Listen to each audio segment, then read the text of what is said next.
ऐसा माना जाता है कि जब कोई शासक अपने दरबारियों से इतिहास लिखवाता है तो अपनी महानता और अपने विरोधियों के दुर्गुणों को बढ़ा चढ़ाकर पेश करता है।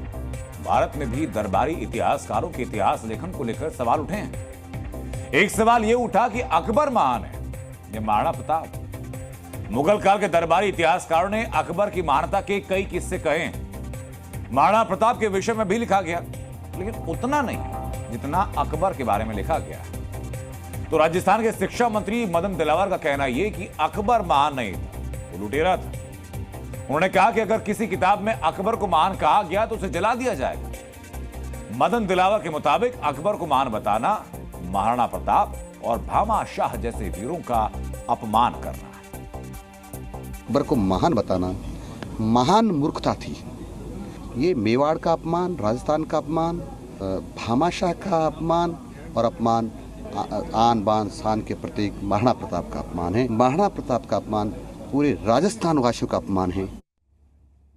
अगर देखा जाए तो महान लिखने भर से कोई महान नहीं होता, लेकिन फिर भी इतिहासकारों ने समय समय पर अकबर की महानता के किस्से लिखे।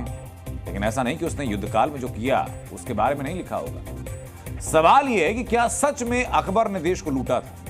मदन दिलावर जिस तरह के दावे कर रहे हैं, ऐतिहासिक रूप से उनका सच क्या है? तो हम इतिहासकारों की लिखी बातों के बारे में आपको बताते हैं कि इतिहास क्या कहता है। अकबर ने वर्ष 1556 से 1605 तक यानी करीब 49 वर्षों तक भारत पर शासन किया। किताब द ग्रेट मुगल के मुताबिक अकबर ने वर्ष 1568 में चित्तौड़गढ़ पर कब्जा किया। जीत के बाद उसके इशारे पर 40,000 लोगों का कत्लेआम किया गया। इसमें हजारों औरतें थीं, इनमें कई बच्चे शामिल थे।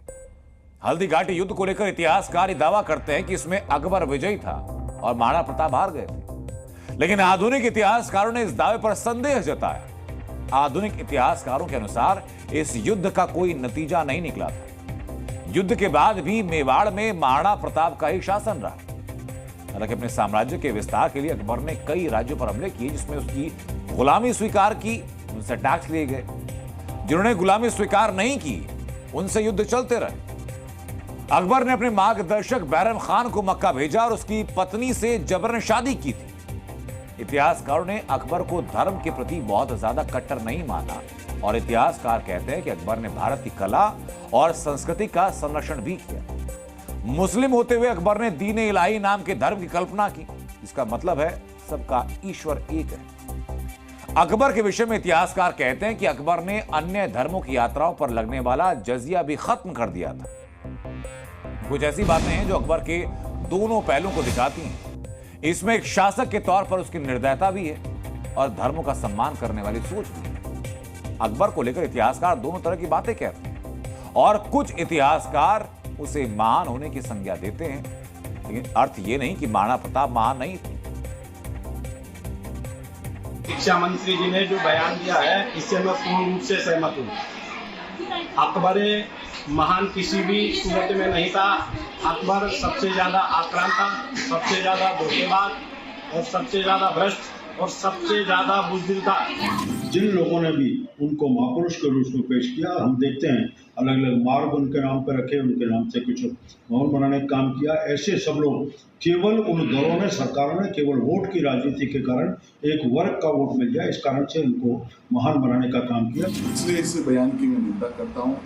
इतिहास वास्तविकता और सत्यार्थ पर आधारित होना चाहिए ताकि हम आने वाली पीढ़ियों को उसके बारे में पढ़ा सकें, हम उसका अवलोकन कर सकें और यथार्थ की उनको जानकारी दे सकें। Zee News।